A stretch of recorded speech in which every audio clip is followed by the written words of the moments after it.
This portion of the news brought to you by McDonald's. McDonald's, I'm loving it. Detectives here in New Providence were quite busy over the past few days investigating a series of homicides. And now, add to that, 2 more homicides recorded right here in the capital overnight, and they happened just minutes apart.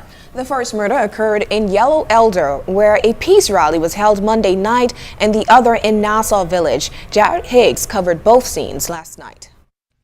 Police investigations began shortly after 9:30 last evening when Chief Superintendent Paul Rowe says officers were informed of gunfire in the East Dennis Court area of Yellow Elder Gardens. Officers responded to the scene where they encountered a 24-year-old male sitting in the driver's seat of his 1997 Honda Prelude, suffering from gunshot injury to the body. The man was pronounced dead at the scene. While police did not identify the victim, our news team understands he is 24-year-old Shima Bain.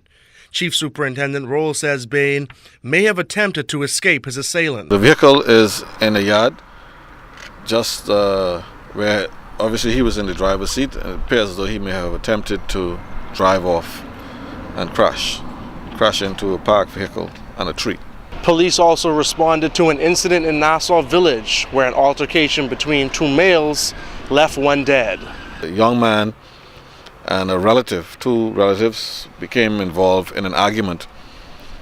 The younger, whom we believe is a juvenile, took a knife and stabbed his uncle to the chest, fatally wounding him. According to further police reports, the 15-year-old male is in police custody. Family members of the victim and the juvenile were very emotional in the scene as they deal with a highly complicated family situation.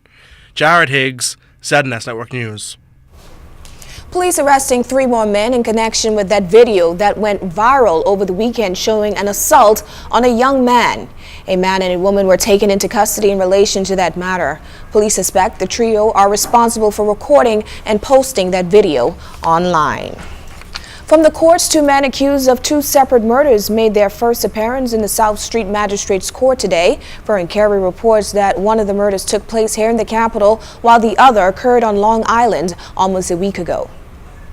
43-year-old Sims Long Island resident Moses Morris was formally charged before Magistrate Andrew Forbes Wednesday with killing retired Canadian doctor Harry Jeffrey Harding on Long Island last week Wednesday. Police confirmed Harding was found stabbed to death at his Clarencetown home. Morris is also facing a fraud charge. Court papers show that between Wednesday, March 25th and Saturday, March 28th in Long Island, Morris obtained credit in the amount of $255 by false pretenses. It is also alleged that between Monday, March 23rd and Wednesday, March 25th, Morris caused over $2,000 worth of damage to a Honda vehicle. He was not required to enter a plea to any of the charges, and bail was denied. Also facing a separate murder charge Wednesday was 20-year-old Ivan Darius Pinder, also known as Darius Ivan Pinder. He is accused of killing Torino Tucker back on February 3rd. Police say Tucker was sitting on a wall in front of a house on New Hope Drive when a man armed with a handgun shot him through the chest and arm before fleeing on foot. Tucker died at the scene. In court, Pinder was not required to enter a plea and bail was denied. Now, before the arraignment, there was some confusion as to Pinder's real name and date of birth, prompting Magistrate Andrew Forbes to indicate that the matter had to be cleared up in order to ensure that the proper person was before the court. As a result, Pinder's attorney, Michael Kemp, promised that his client's documents would be submitted to the court to clear up the confusion. He also suggested that Pinder was wrongly charged. Now, both defendants were remanded to prison. They both returned to court on June 19th for service of voluntary bill of indictment papers. Fern Carey, ZNS Network News. Chairman of the Bahamas Technical and Vocational Institute, Felix Stubbs, announced today that a presidential search committee has been appointed by the institution's board to find a new president. The individual will replace Dr. Ivor Dahl, who has headed the institution for almost a decade. The presidential search committee will compile a preliminary list of candidates, then a short list will be generated after that. The top 3 to 4 candidates will be interviewed by the search committee. Then the committee recommends the top presidential candidate to the BTVI board for appointment by the Governor General. In news from food, I guess, when it comes to eating food beyond it just tasting good, you want to make sure that it's safe and you won't get ill from eating it. However, there are several illnesses that arise if food is not properly prepared. Country Ambassador for the Bahamas and the Turks and Caicos Islands, Dr. Jerry Eichmann, uses cholera as an example. Particularly worried when it comes to cholera. We always think about cholera as a waterborne disease. It comes with water.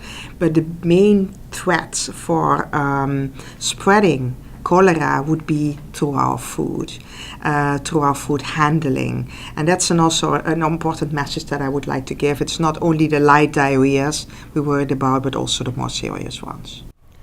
The Pan American Health Organization advisor says that anyone preparing food, whether at home or in a restaurant, should always wash their hands and also find ways to eliminate cross-contamination. For example, when we prepare chicken, and chicken is one of the, I would say, the most tasty, but also the most potentially hazardous foods if we don't thoroughly cook it through. We should not, for example, when we work with chicken, combine the raw chicken with the raw vegetables. That can lead to cross-contamination of salmonella, for example. This portion of the news was brought to you by McDonald's. McDonald's, I'm loving it.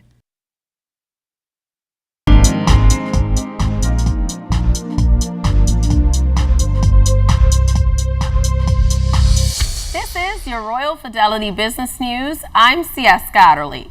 The iconic Harbor Island landmark Remora Bay Resort and Marina has announced the appointment of Joseph de Gavage as operations manager. He is a former president of the Marina Operators of the Bahamas and served as chairman of the Berry Islands Tourism Advisory Board. De Gavage, who took up the post in March, wasted no time zeroing in on marina activities and promotion and said the response to Remora Bay's presence at the Palm Beach Boat Show in Florida last week was nothing short of phenomenal. In other business news, Aquafire Bar and Grill has been open for the past 9 months now and currently employs 13 people. The restaurant's chef, Ariana McQueenie, says its clientele continues to grow and looks forward to further expansion. I see us expanding a lot with maybe a bigger restaurant for sure, because we do have a small location right now and our clientele is definitely growing a lot. And in international news, U.S. authorities have upgraded India's aviation safety rating, allowing Indian airlines to increase the number of flights into the country. Regulators say the Indian government has taken measures to address safety concerns previously flagged. In January 2014, the U.S. Federal Aviation Administration had downgraded the rating following tests. Concerns range from a lack of training for industry regulators to a shortage of flight inspectors. This has been your Royal Fidelity Business News. I'm C.S. Scatterly.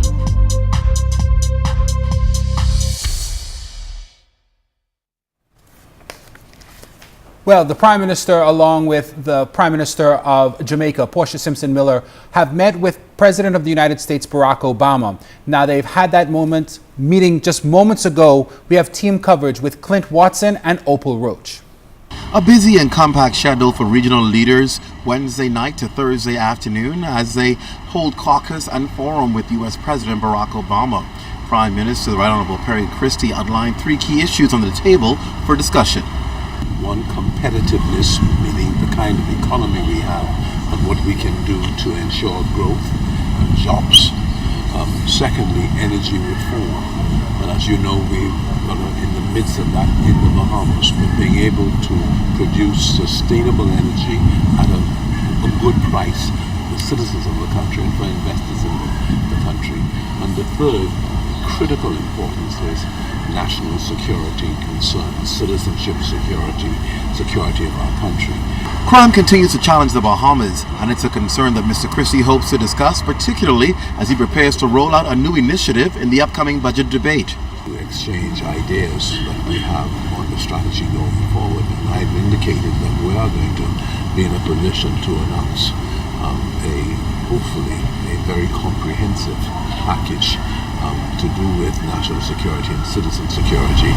And again, we believe that we will be influenced somewhat by what we learn here and what exchanges happens here, and the request for deeper and further assistance that will be made here. So I anticipate that in the next few weeks, as we move towards the annual budget discussion in our country, that we're going to have a number of new developments, not just in terms of job creation, but in terms of citizen security. And although the U.S. president is winding down his time in office, Mr. Christie is optimistic much can still be achieved. Now, National Security Minister Dr. Bernard Nottage and Foreign Affairs Minister the Honorable Fred Mitchell, also part of the delegation of the Prime Minister, Opal Roach, has that angle. The Bahamas playing a major role in security here at the CARICOM USA Summit in Kingston, Jamaica. This in wake of the official visit by U.S. President Barack Obama. National Security Minister Dr. Bernard Nottage explains exactly how one of our armed forces is assisting its regional partner.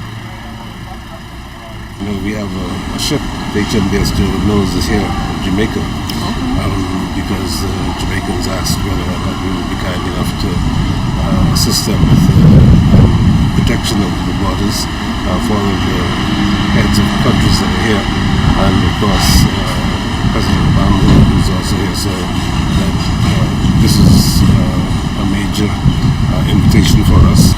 Now, crime and security is a major concern for the Bahamas and regional countries, and Dr. Nottage says they're hoping to strengthen ties with America in the crime fight. But within our borders, we have these crimes being committed, drug smuggling, trafficking in persons, gun smuggling, etc. If we got a chance, I think we need a sidebar with the United States, because we really are concerned about guns and new providence, as you know, and to an extent, a lesser extent, in the family islands, and they're creating a tremendous problem for us.